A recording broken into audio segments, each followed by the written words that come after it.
Great. Welcome, everyone. Thank you for joining us on in today's panel discussion. I believe that this will be totally an engaging session, and I'm so happy to be a part of it as well. Without wasting any more time, I'm going to just do a quick introduction. We have some really good panelists on board today.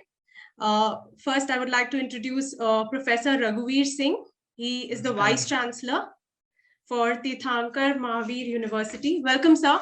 Thank you so much. Yes. Then we have Dr. Vikas Dhawan, sorry about that. He is the Vice Chancellor for SGT University. Welcome, sir. Yeah, thank you, but I'm Pro Vice Chancellor with SGT University. Oh, my mistake. Pro Vice Chancellor. Yes. Okay, welcome, sir. Thank you. Thank you for we also have Professor KRS Sambasiva Rao, who is the Vice Chancellor, Mizoram University. Welcome, sir. Looks like sir is off his table. Okay. Meanwhile, should we go ahead? Should that be good?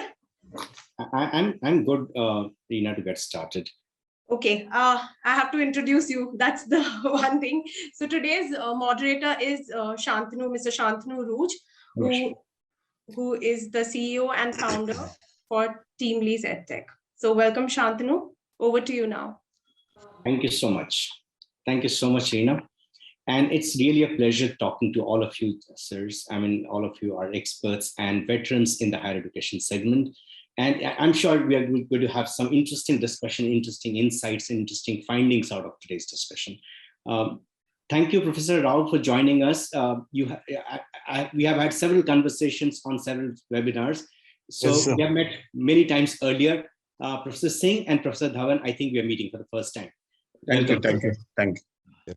So coming back to the point, sir, is the National New Education Policy and the various announcements by the Government of India spoke ambitiously about taking the GER of the country from 26% to about 50% in 4 to 5 years' time.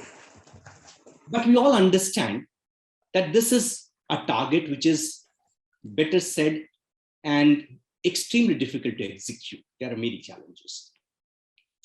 I was looking at some of the statistics, and we said that over the last 12 months' time, so out of 5 years, 1 year has gone by.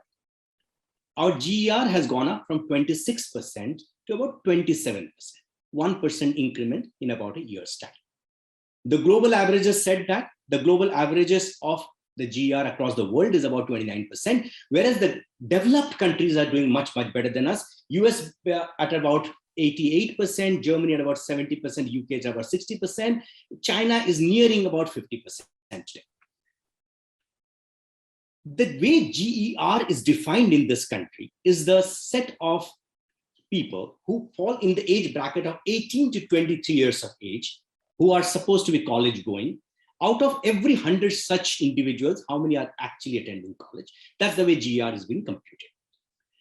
My first question to you, Professor Singh, is what do you think are the key reasons for this low GER of the country? Somebody told me that India has hired more graduating students in the last 35 years than about 800 years before that. Even after such massive increase in the induction of new kids entering higher education segment, we are still at a 26% GER. What do you think are the key reasons for this poor? Thank you, sir. See, this question or this issue is not as easy as it is being made out by the government. The focus of the government is creating supply. Okay, if you look at a couple of ministers, press notings of post NEP 20, they're talking about creating colleges near the student. Now, is that the only reason? If that is the reason, of course, they are recognized it well, but the problem is not all that easy. See, it's in my mind, it's more of a psycho-socio-politico issue. Psycho, politico, eco, and psycho issue. Now, when you say this, look at sociologically. That when you break this GR, average GR of our country, which is hovering around 28%, is so fragmented from region to region, state to state, religion to religion, caste to caste, right? So unless you hit there, you will not be able to do it a better job. Similarly, if you look at it psychologically, tell me, why should I graduate? I need to have a reason to graduate. What would I get if I graduate? Else I'm not getting now. So if you go historically in Indian system of education, there have been two basic reasons. One, to earn a degree to be eligible to appear in government jobs. And number two, get the government jobs by hook and crook. And third important thing is, common word which is being used, tayari kar raha hu.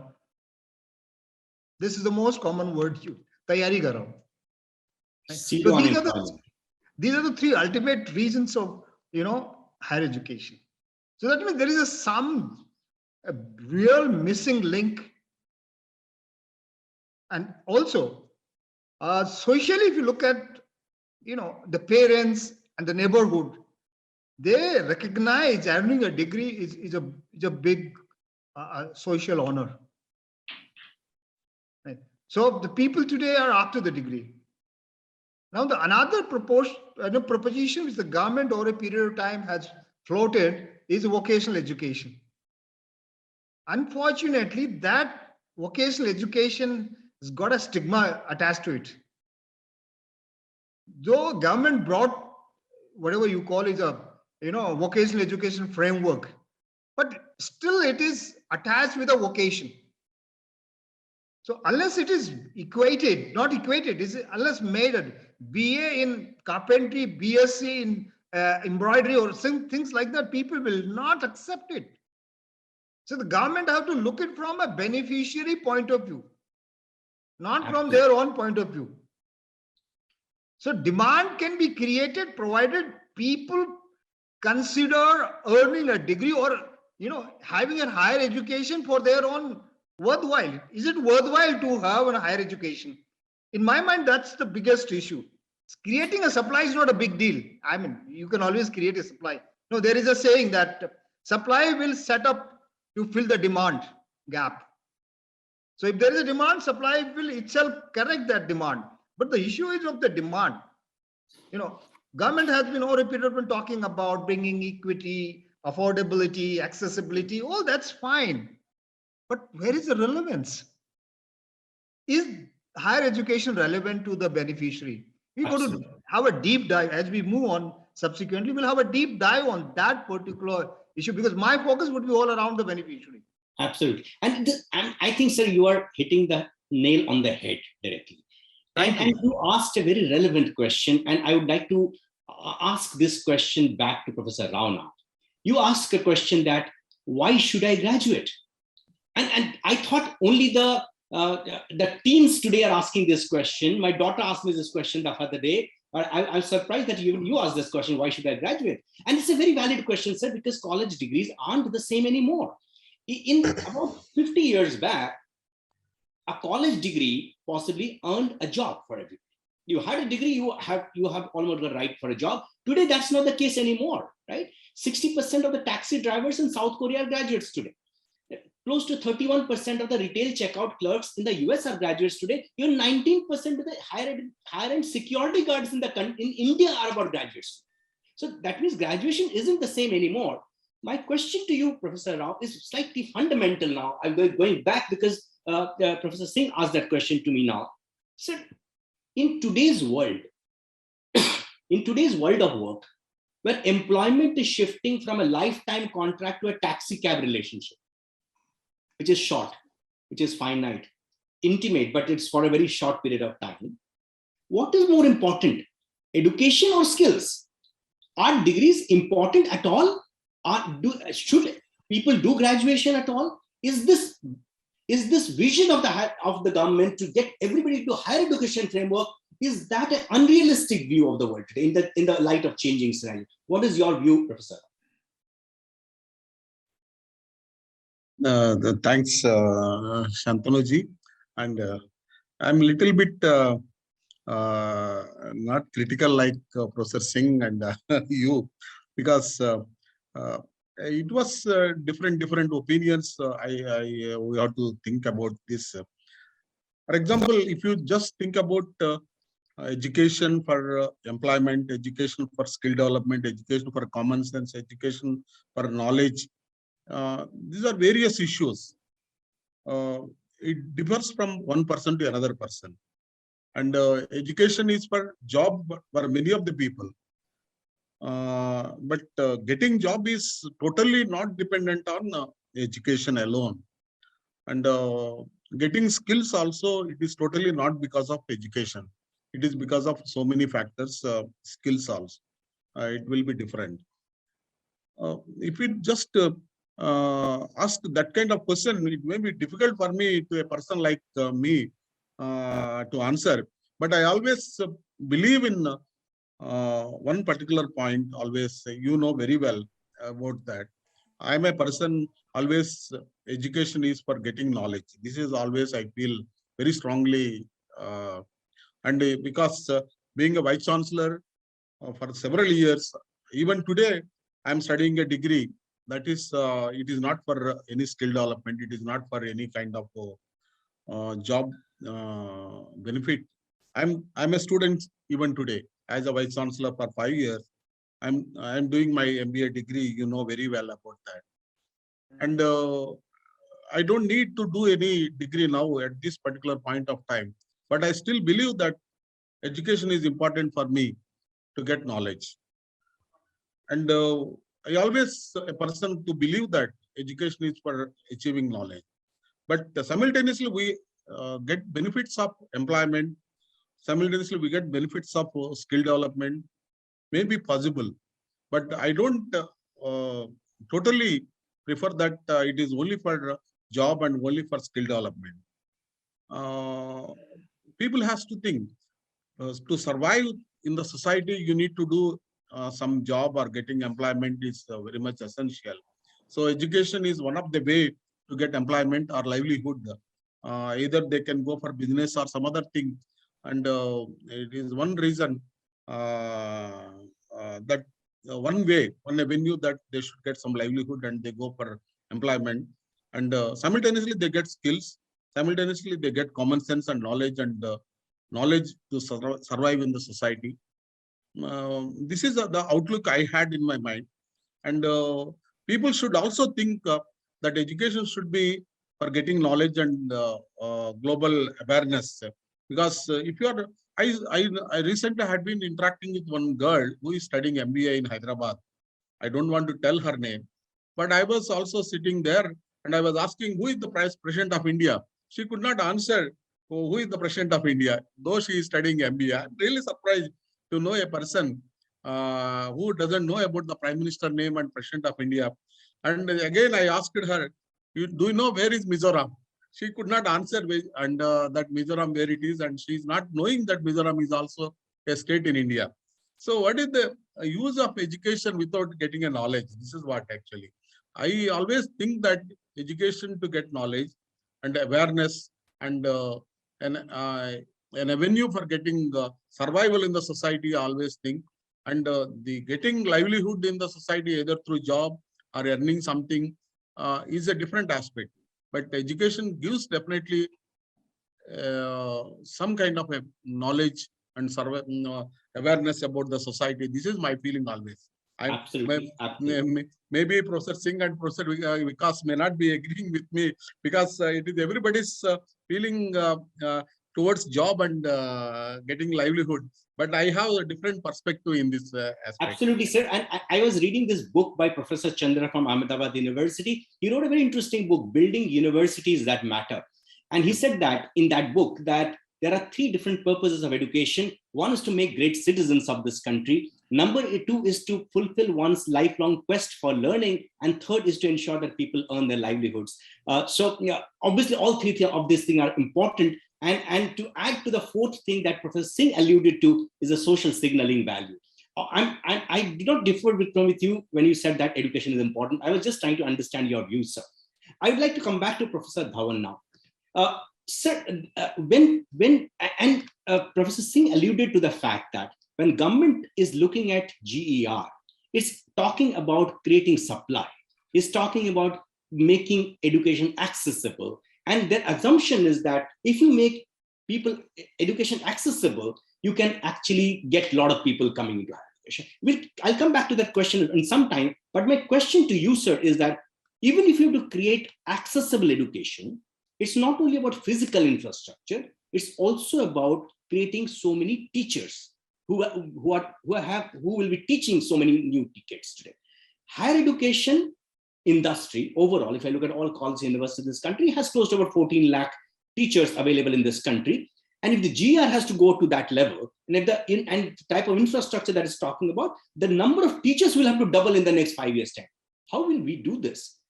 Does India have an ability to create so many teachers in such a short period of time? How will you fill this gap? Professor Dhawan. Yeah, Shantanu, very good afternoon. And before I proceed further, I must answer to the question raised by Mr. Rao. I am not at all, against his school of thought. I am totally in favor of his school of thought. Sir, my hats off to you. You put it down. You nailed it, actually. Education, I also believe it is just not for getting a job. It is to raise your intellectual level, your knowledge, to become a good citizen of the country. If had it been for a job only, then people who are rich, they need not to send their watch to schools or colleges for education. Education is not only for placements or for just attaining skills. It is just, we are living in a human society, and unless and until we raise the bar, we raise the level of thinking, we cannot, make the society worth living. We cannot see, had it been only for placement, why people who are educated talk about the global warming, about environment, saving the world. So this is the, impact of education. An illiterate man who will be not aware of global warming or anything going wrong in the society, what contributions he can make. He can give contributions with the experience. Even he is gaining knowledge through the experience of living in the society. I won't say he is illiterate. Illiterate will be a bad word for me to use, but he is also gaining knowledge through his own school of, his friends, his peer groups, his members. So even he is gaining. He may not be able to write, but yes, knowledge is there.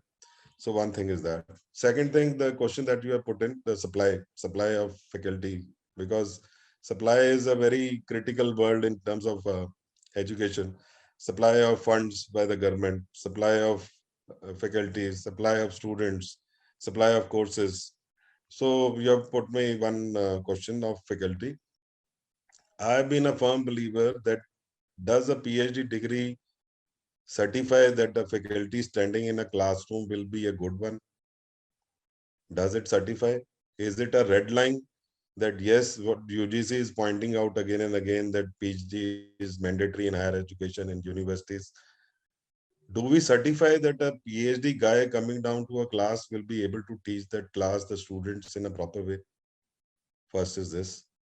This is really to be brainstormed. This has to be thought about. I started my career as a maintenance engineer long back, 98. I personally believe that as a mechanical engineer, I was more sound when I was in a plant with a BTech degree, not with a PhD degree. And I could have taught the students about each and every wall that they study in the books, and they cannot even imagine of using it. So a guy coming from industry, does he need a PhD degree to become a professor in the higher education? I'm sorry to say, my age doesn't go that way as Professor Rao's is, but my thought process is similar to him. I personally believe that if you want to fill the void of getting in good people coming down to universities for education, you need to, revise the rules for faculty, for people coming from corporate, people coming from research labs, people coming from DRDO, people coming from CSIO, they don't need any PhD degree. I firmly believe that. They have already gained much more than what PhD degree can certify. It is just a certificate, yes, that this guy is, entitled to, swim in a large sea. That is it. It is as good as swimming in a sea, nothing else. A PhD person knows if he has done it in a natural way or in an authentic way, he knows how to do research. That's it. But a person who has spent 40 years, 30 years in a research lab or with a research institute, he has crossed all those limits which a person in academia can even imagine of. So if we want to really fill in the void, we need to see that people coming from industries who have spent 10 years in industry, he may be a simple, if I give an example of engineering, he may be a simple BTech person. A person who is coming from managerial background from the industry, he may simply be a MBA. He should be allowed to, teach the students of higher education, or else we will be a deficit of the number of faculty members. The way that NEP is projecting the number of universities and number of institutes NEP is projecting, they are projecting that in every district there will be an institute. There in every close by district you will have a university. So supply of students is also a question mark. The second thing you're not asked. The second I will answer it voluntarily. Even the supply of students is a question mark. We talk about only 22% of the young persons in India who lie between the age of 18 to 29. So out of 133 crores, you can multiply it, almost 230 million students. And out of that, you yourself pointed out only 26% go for education. So out of 230 million, then you multiply it again by 0.26. I being an engineer, I can multiply very quickly. So you're left with a very small number. So you increasing the number of universities to that level, and we are talking about the deficiency in faculty. What about the supply of students? Do we have that much? So the local awareness has to be created that this education simply doesn't mean that you will be going for placements, simply doesn't mean that you are looking forward to a job. It also means that it will enlighten your inner soul as well as your family with the knowledge you will gain. Your way of thinking will improve. This has to be really, put it like that in Indian environment. Otherwise, see, I've been into several forums. Only one thing is there, that education is directly linked with skill, with the corporate. Everybody just talks about the difference in academia and the industry. And, you hear that popular line that we need to bridge the industry with the corporate and match the syllabus, the curriculum, so that the students gain that. Does this actually happen? It doesn't happen. So Professor Rao, I fully agree with you. Thank you for putting this on the table. So that's it from my side. Thank you. Thank you so much, sir. And you brought a very pertinent point about how UGC possibly needs to amend its section in the UGC Act, which talks about the minimum qualification for eligibility of teachers, which makes having a PhD degree as a minimum qualification to recruit someone else. And people with that much of experience in industry possibly can also add, and their experience would be extremely valuable to students. I think very well said.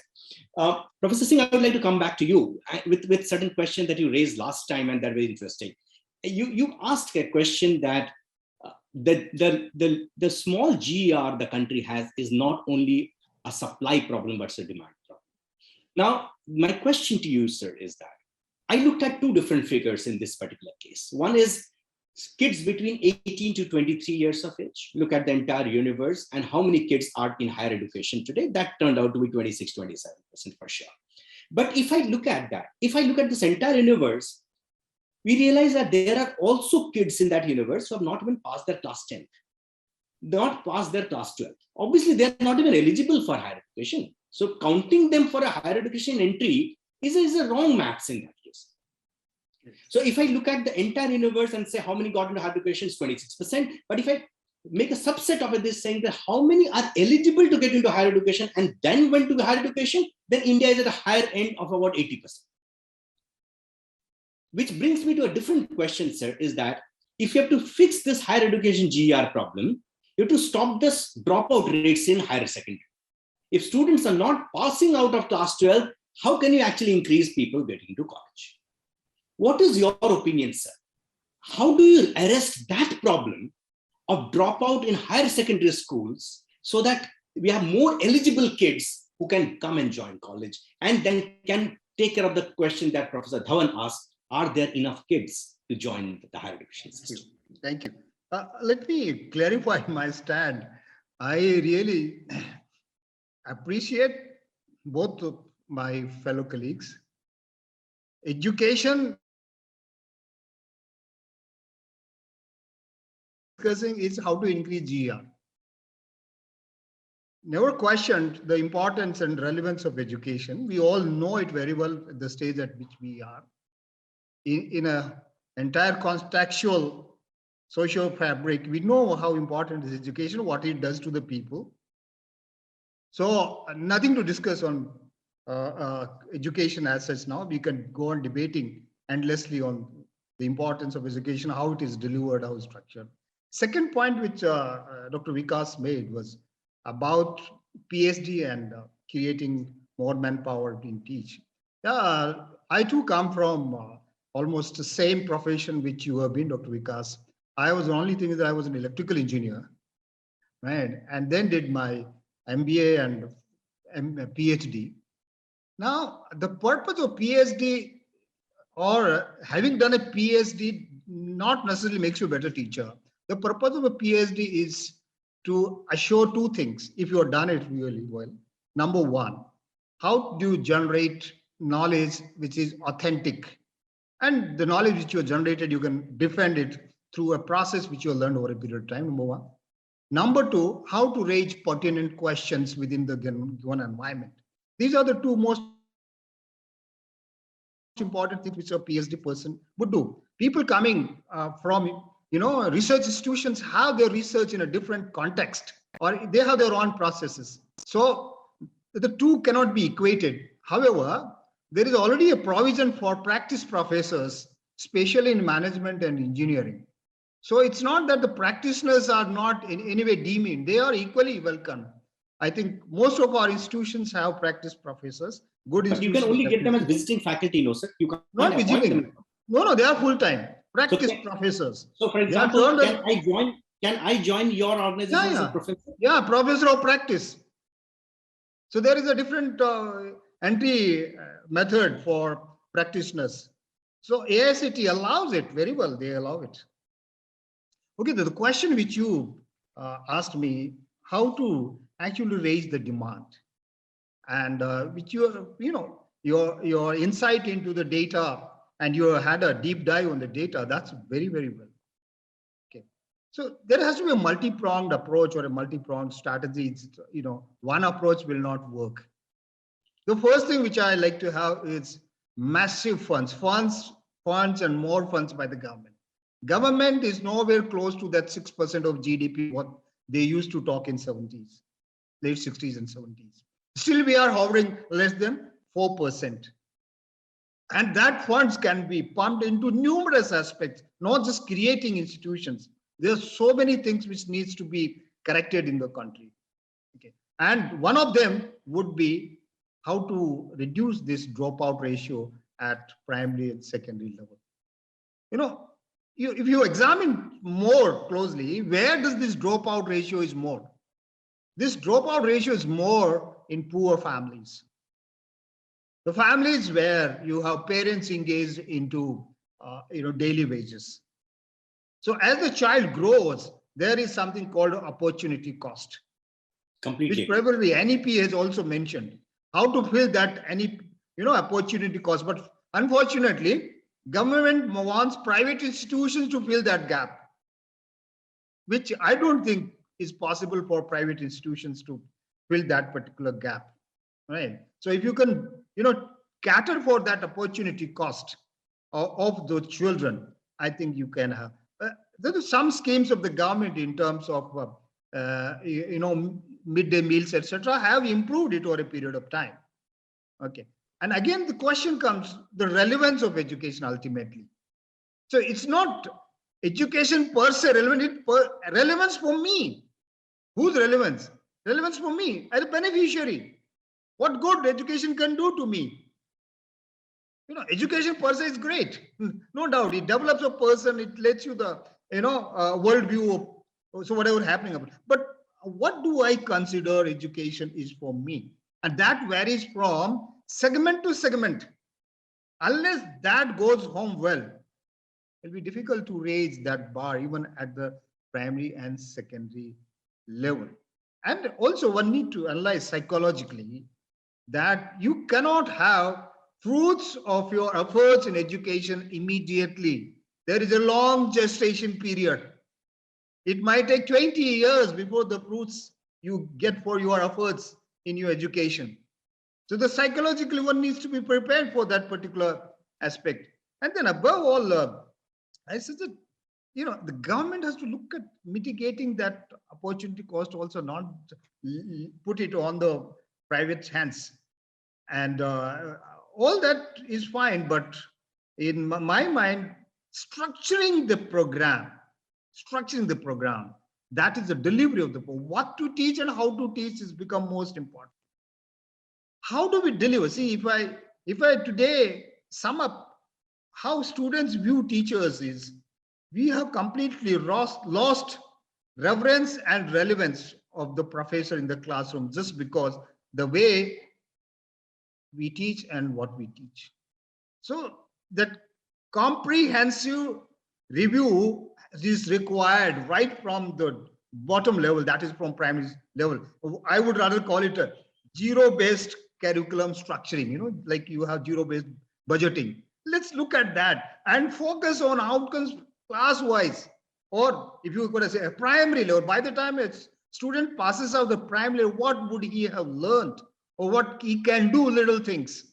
As a Professor Rao already pointed out, a guy who's doing an MBA doesn't even know who's the prime minister and president of a country, then what that education is all about. You could have a lot of questions on it. And that's purely a matter of interest or an individual. So let's start having that focused outcomes for education. You can define those outcomes. And around that, you build your curriculum and curriculum delivery. I think we would start doing a better job, make it more interesting, make it more engaging, even at the primary level. If you don't do that, then you will have definitely fallout issues. So it all depends upon the student and his social fabric.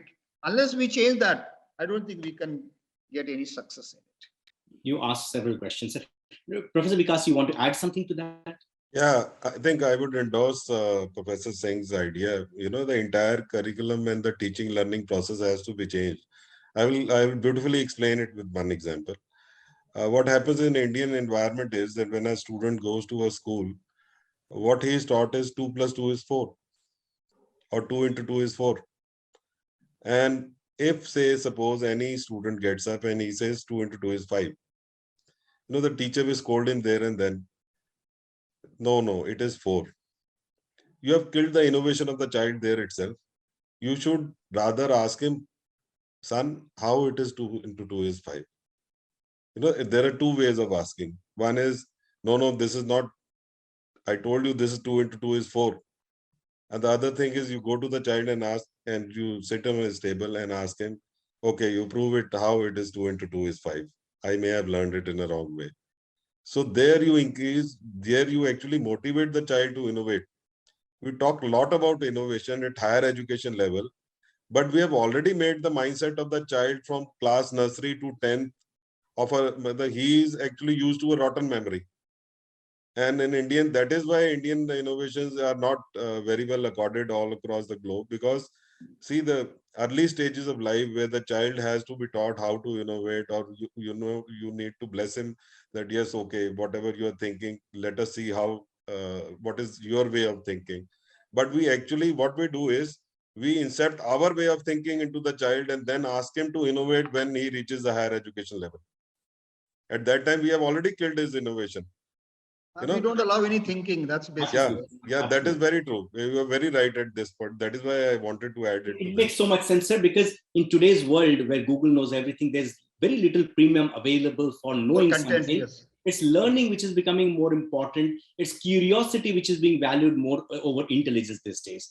But you asked a very different question, and I would like to come back to Professor Rao. asking this question because he's doing very interesting work that I understand in his university. You asked a question, sir, that the dropout rates in schools are high because of the opportunity cost, because the son of that poor farmer cannot afford to go to higher education, not about paying the fees alone, but not afford not to work with his father in the farm and earn another few bucks for his family, because there are two sisters sitting there who have to be married. And hence, kids are pulled out of school and said that, come and help me in my work so that the family can earn its living. Professor Rao, we are told that you are doing something interesting in your university with your degree apprenticeship program, which combines which is targeted towards solving this problem of affordability of education. What is the noble idea behind that, sir? What are your thoughts? Actually, I have two things to present here. I'm not going to have into any controversy of my statements, but it is only my personal feelings and personal opinion on that basis only I'm giving some statements. I'm not going to intervene with anybody's opinion. That is first basic point. I wanted to make it clear to my learner colleagues. And the one particular point about the school dropouts, I have some feelings about this. The poverty line in India is very high, and many people, they cannot afford to go for education. This is one basic point we have to discuss also. And almost many families, they are not able to afford even to send their children to the schools and colleges for education. The education is one of the important commodity that government of any country has to think very in a systematic way, that the primary education and secondary education need to be made compulsory for all the children in any country. Not only in India, I'm talking about global system. Even the developed countries like Europe and North America, they make a compulsory rule that all the children should not be kept at home without any education. In respect to counties in North America and Europe, that they bear the expenditure of the children education in all the families, and they will provide free transport, free meal, and free education to the children up to the secondary level. That has to be one of the very important alternative for improving cross enrollment ratio in school and colleges. The education need to be made compulsory for all the children. Up to a certain level, at least to the secondary level, the education need to be made compulsory. Irrespective of any country, I'm not talking about relevant to our country, any country, educate, because they have so many avenues for earning finance, or even the revenue for the particular counties or states, or even wards or corporation in our system. The education need to be allocated as a free commodity for all the population. That is one aspect. And the second part, you are mentioning that apprentice-laden programs. This apprentice-laden program, actually, I have a feeling that in any part of the education, the student needs to know what is that they are learning and how it can be implemented. The innovation or the knowledge or the creativity of the children will come only through the experience in learning by practicing the particular activity. This is what actually the children has to be practiced. And ever since throughout my life, I was working in a government university all through my life. And even when I started my career, in particularly in the biotechnology programs which I imposed, there was only a requirement of compulsory practice school training for 3 months in the first program. But when I made this program, when I started in university, I made this program intensive practice school training. First year 3 months, second year 3 months, and I made them to do a project a whole 2 years in a university. That means the project work which actually I implemented in an industry, whole 2 years program, I made them to learn practical oriented training. So believing that this practice school program or practical oriented training program will be definitely making them to learn by experience, by doing something. This is what actually the innovation and creativity will come by working in a particular environment. This is what. Even in our university, which we introduced that particular online programs with 50% of the apprentice-laden program, meaning that we provide them an opportunity for learning in an industry, and we provide stipend for working there, and we provide 50% of the education through courses which are actually taught through general education system. So this particular practical oriented training will definitely make them to have a thinking about how the practical knowledge which is going to be learned through theoretical knowledge can be implemented and can be learned in a practice, that how it can be implemented, how the innovate. And we also introduced the gap year program in the engineering education. The gap year program, actually, we wanted to extend the 4-year engineering program to 5 years or 6 years. The student can go away and come back to our university after 1 or 2 years, after working in an industry, and come back, and he can complete his 4th year. This is what actually the concept of gap year, which I was telling my engineering people, so that the student can have a practical oriented training, and he can become a person with innovative thinking, and to become something actually after completing his degree, he can become an entrepreneur. This is what my concept of learning, concept of including the apprentice oriented program in their education. I think that may be working out well for making them as self-entrepreneurs. This is what my concept is. Very well said, sir. Learning by doing and earning while learning are definitely very powerful tools which can change some part of the fate for a lot of these kids who are bothered about this opportunity cost of those 3 years time in education. I would like to come back to you, Professor Dhawan, about a different question that Professor Singh suddenly spoke about, and he alluded to multiple times. He said that there are many colleges and many universities who give degrees to kids who do not give them the return on investment for them. The kids keep asking, what is it in for me? Are these paper degrees, or are they actually helping me earn my livelihoods? Education at times, or in most of the times in higher education institutions, do not provide the outcome or the output that kids come there for. What is your opinion, sir? How does that need to change to ensure that we attract large number of learners coming to our institutions? Yeah, the question is quite impressive and relevant to the current scenario. If we want to increase the gross enrollment ratio, as the new education policy has pointed out, I will also say why gross enrollment ratio has to be increased because of this new education policy. First, I would like to answer your question. See, unless and until the mapping of assessment of the child at the entry level to the institute and the exit level is not done, even the university or institute doesn't know what they have given to the child, whether they have taken the child to another level or whether they have brought him down the line of what he was at the entry and now what he is at the exit. So that correct mapping has to be done at the entry and exit. This has to be made mandatory for every institute to follow. Then only the quality in education will come in.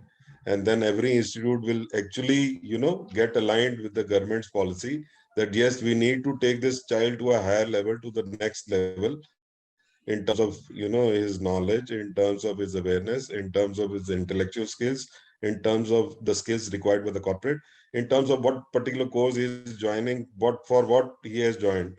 Suppose he has joined for a good job. So if you have not, raised this level, or you have not assessed the child correctly at the entry level and, taken him to the level where he is readily employable by the corporate, that means we are not providing him the correct education, because he came with certain set of idea to our university, and we are just telling him, okay, we have increased your knowledge, we have increased awareness, we have given you a piece of certificate, that is a degree. Why I again keep on saying piece of certificate? Because that certificate doesn't become a degree unless and until that objective has been met for which he entered your higher education. So, am I audible? Hello. Absolutely. Hello. We can hear Am you I clearly. audible? Yes. Hello. We can hear you clearly, So sir. the assessment, the mapping, I must say it again, the mapping has to be done properly, that whether that objective has been met. See, if a child of a businessman is coming to your institute, he must be having some other objective in his mind.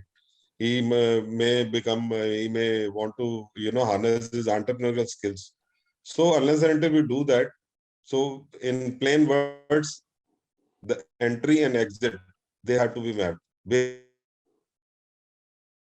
I was when I was entering the institute and where I am when I am passing out from the institute, then only the quality that you are pointing out will, come in.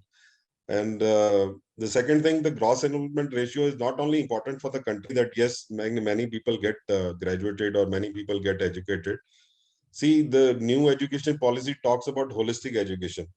If you talk about holistic education, if I as an engineer had been at that time and that education policy would have been landed, then I wanted to learn more about music, which I was never allowed to.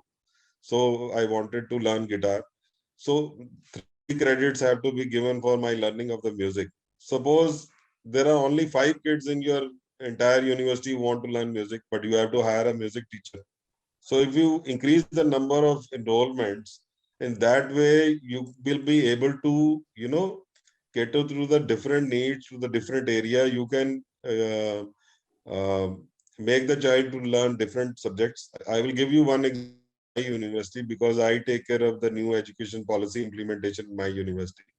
I have created an umbrella of 217 subjects, which comprise of medical subjects also, which comprise of non-medical subjects also. We have got pharmacy, Ayurveda, homeopathic, MBBS, medical, dental. We have come up with new subjects like dental engineering. So my engineering graduate can learn about dental equipments and then redesign them according to the need of dental doctors. So he has got some other viewpoint of that particular equipment. So he can do research in that area also.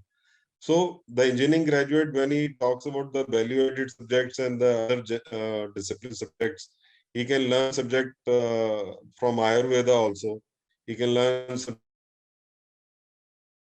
from homeopathy also. He can learn subject of physics or developing a software for a physiotherapist. Unless and until he learns about physiotherapy, how can he do that? He will never have that understanding. So for holistic education, you need to become a good, university with good number of students with different fields coming into the university. For that, you will have to increase the gross enrollment ratio also. For GER is needed for that also. Not only for increasing the number of people getting graduated, but if you are a university with only 2,000 students, how many subjects you can offer? You cannot offer many subjects, because then that hiring of different professors will become a liability to you. In my case, I am having almost 10,000 students, so offering 217 different subjects and asking my, MD doctors to teach an engineering graduate of that is not a problem, because I've got 350 doctors also on the line. So getting your numbers to that level will help you to, offer many different subjects of many different fields to the students. Even in that case, GER is important. Very well said, sir. You talked about personalization of education and how education is to personalize to everybody's tastes and needs. It's important. And you also alluded to the fact that how do you control quality by either controlling the entry points or the exit points. IITs have got a very tight entry gate and a very wide open exit gate. And a chartered accountancy exam, for example, has got a very wide open entry gate. Anybody can sit for an examination, but a very tight exit gate. And lots of skills universities who run this degree apprenticeship programs have a very wide open entry gate and a wide open exit gates. I think we are seeing all of these models coming up. My question to you, Professor Singh, is that NEP also talks about innovation in the way education is going to be delivered, and that's on the way to improving GR. And they talked about one is making education more modular, saying that you don't have to spend 3 years in one go in a university to complete your graduation. You can exit at the end of 1 year with a diploma, at the end of 2 years with advanced diploma, and at the end of 3 years with a degree. And you can do 1 year, go back to the industry, work, and come back. So they talk about modular education. And second thing that I also hear is about multimodal education, where various classrooms can be combined.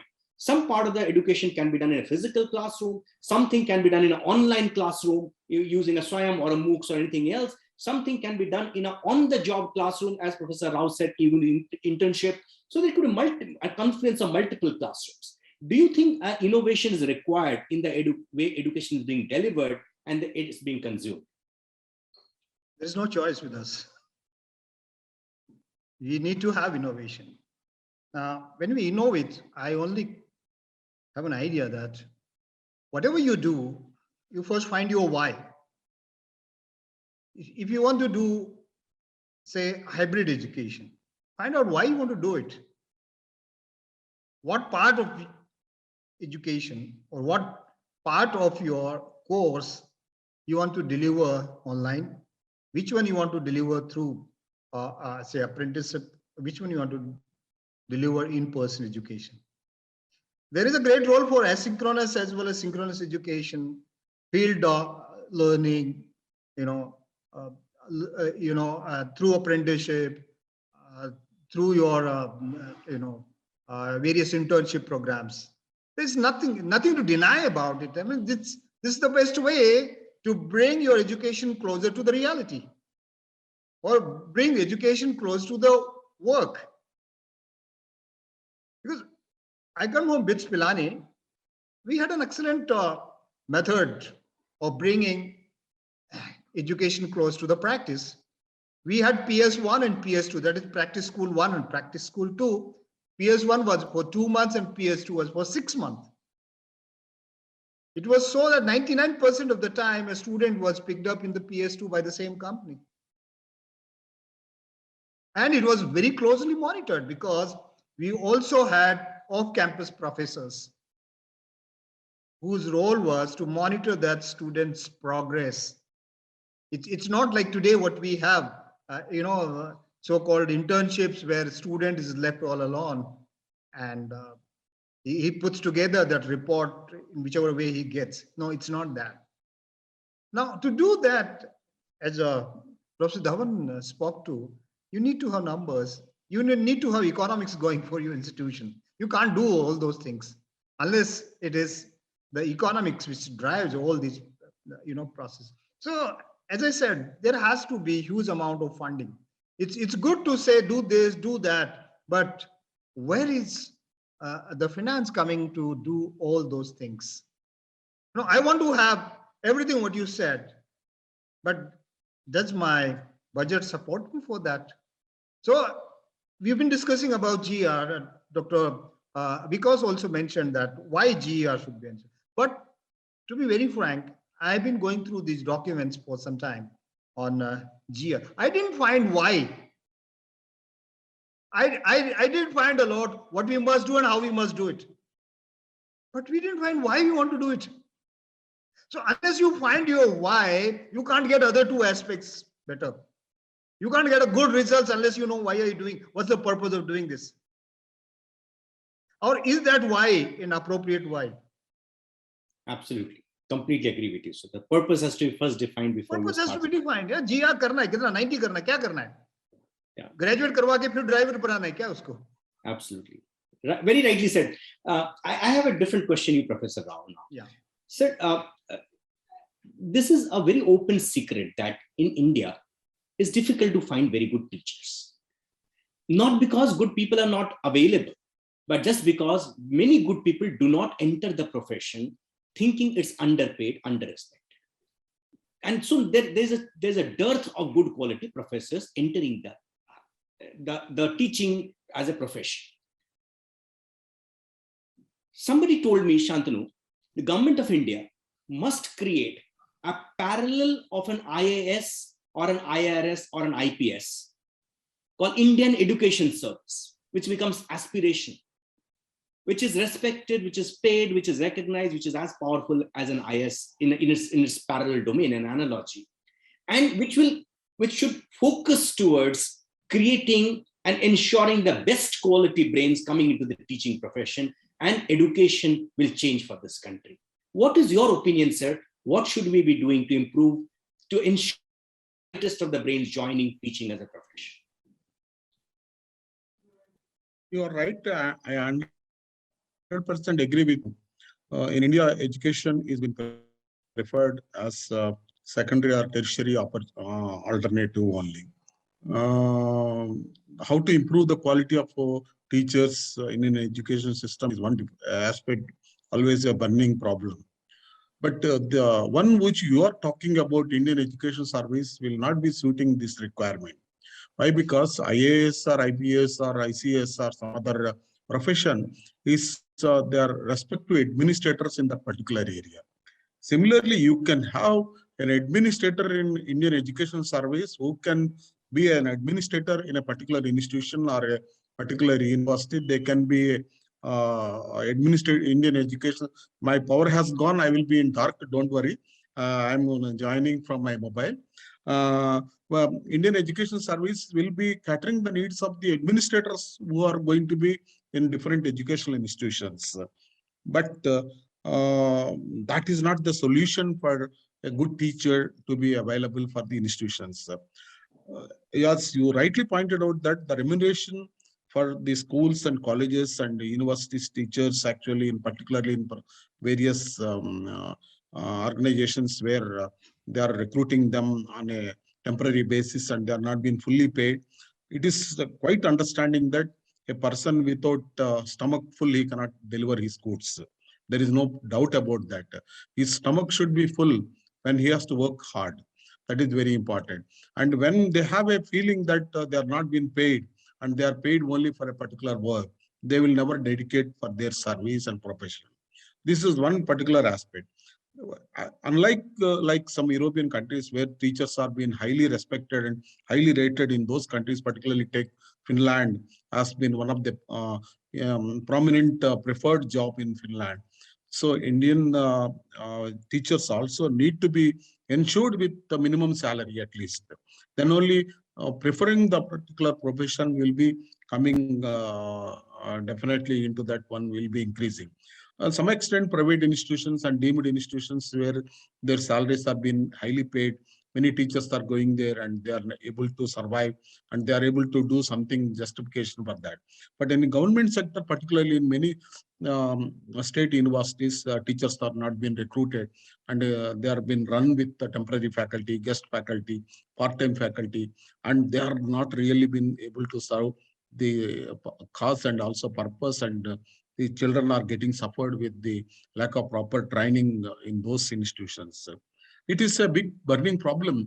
It cannot be immediately solved, and my opinion cannot give any solution for that, because it is need to be taken up at the government level, and it is to be taken up at the government policy level to solve this problem.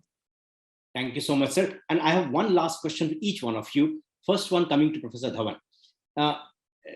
Sir, the world of work ultimately benefits from high quality students that your universities teach. Ultimately, they become their potential employees. Do you think that there's a role of employers in this particular case of improving GER in this country? Can employers help in any way?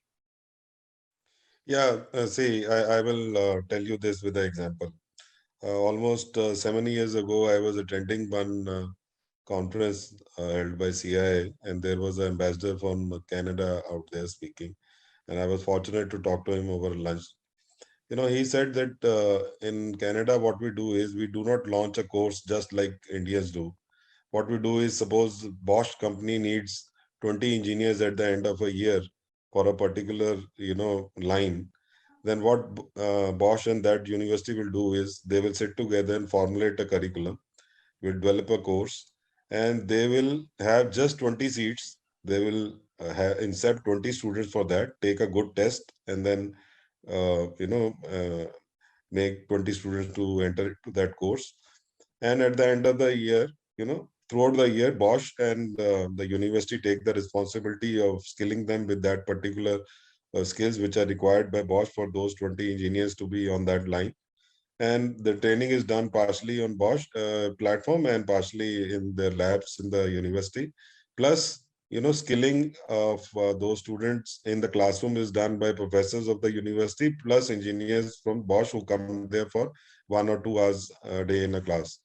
So that way, you have a short employability. And why not those 20 seats will be filled? You give me a single reason why those 20 seats will not be filled. But here what happens is, in India, when an industry person comes on the platform, he says that the students coming out from higher education institute don't meet our requirements. But who will match up those requirements? The corporate has to come down and join hands with the institute way, so that that curriculum is fit for the corporate. And with the advancements in the technology that are happening nowadays, if you buy a gadget today, it will be outdated within a month. Nobody could imagine Apple will be launching, Apple mobile every 6 months. Who said that? If you go 20 years down the line, one Apple mobile was there for 5 years. Then after 5 years, they will launch another one. Now, even they are launching after every changing at a very rapid state. So corporate has a moral responsibility towards the students who are coming down in universities. So I think the government policies need to play an important role. Where I must highlight one more thing. I've been telling this at many forums. Hello. Yes, sir, we can hear you. We can hear you clearly. Yeah. So even the faculty internship is important. So unless the cooperates with the university, how can my professors go down the line and learn about the latest skill developments in automobile engineering? So the person who is teaching automobile is just learning through Google, through different white papers, through different books. So it will be a completely different environment, a different story when my professor goes for, say, 3 weeks or maybe 4 weeks or maybe 6 weeks to a corporate and learns what the latest technological developments are happening in engineering, and then teaches it in the class. Then it will be an altogether different classroom.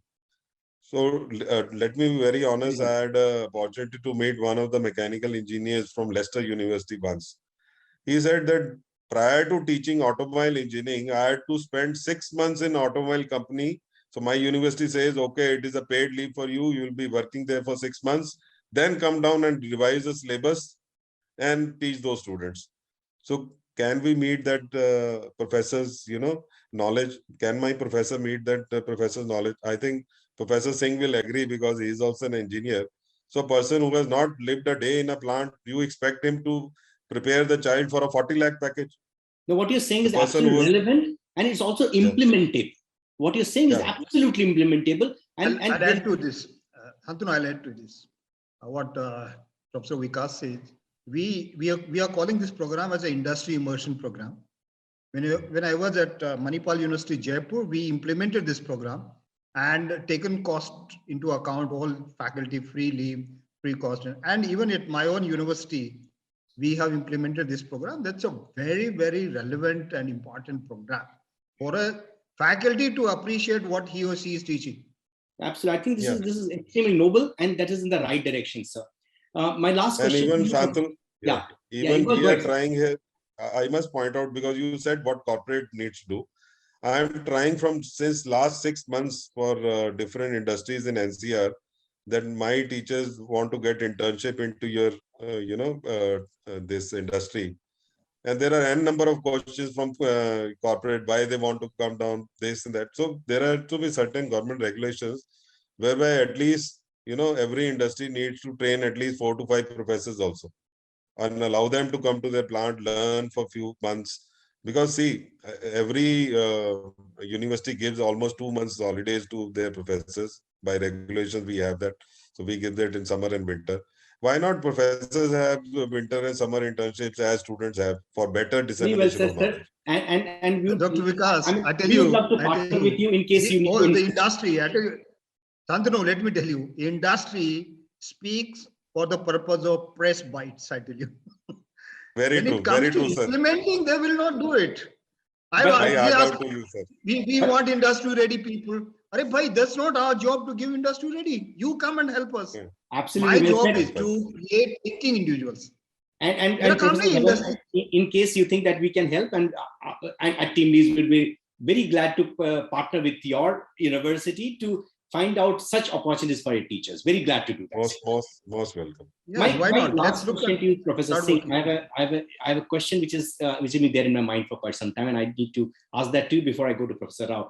Is you talked about that for doing all of this innovation, is there adequate money or funds available? And Professor Dhawan and you raised the same issue. Now, my question here, sir, is that there's a lot of government funding which is anyway happening, and 50% of the Indian universities are government universities. They're being getting funded. I'm not too sure whether all of those 50% universities are the best universities in this country. There's money available. I'm not too sure whether money equates quality. Number two is there is a lot of corporate money available. There's a lot of CSR money available. There's a lot of money coming through apprenticeship, which is funding or financing higher education. There are endowment funds available. So in your mindset, do you think we need to innovate at the intersection in terms of education financing? Does an innovation require there which can help improve the GR rates of this country? Instead of just a student pay model, are you looking at models where there's the government pay model, employer pay model, endowment pay model? There need to be alternative model. There will need to be an alternative model, and no one model will succeed in this activity.